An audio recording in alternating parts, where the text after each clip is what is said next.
Ассаламу алейкум всем друзьям и сестрам, я Набиджон Юсупов, с вами дорогие зрители, ставим лайки и подписываемся на канал.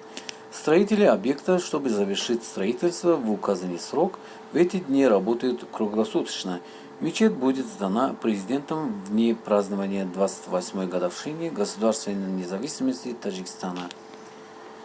Первый камень, фундамент самой большой мечети в Центральной Азии был заложен Эмомали Рахмоном в октябре 2009 года в рамках событий, приуроченных к 1310-летию основателя ханафитского мазхаба имама Абу Ханиф.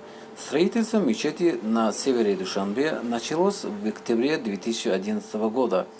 Продолжается уже 8 лет. Цена проекта оценивается в $1 миллион. Выделено правительство Таджикистана.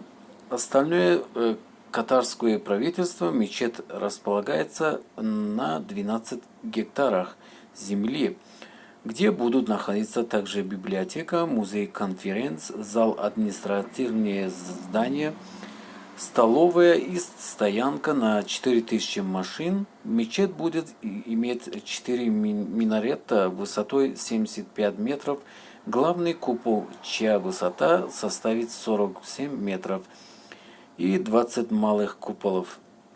В ней одновременно смогут совершать намаз порядка 120 тысяч человек.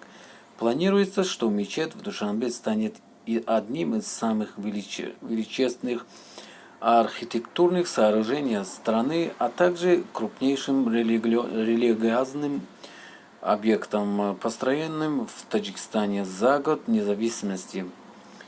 Сейчас на объект трудится свыше 600 специалистов из Таджикистана и зарубежных стран. Дорогие друзья, эти видео, если кому-то понравился, ставим лайки и подписывайтесь на канал. И обязательно пишите в комментариях, что вы хотите от жизни.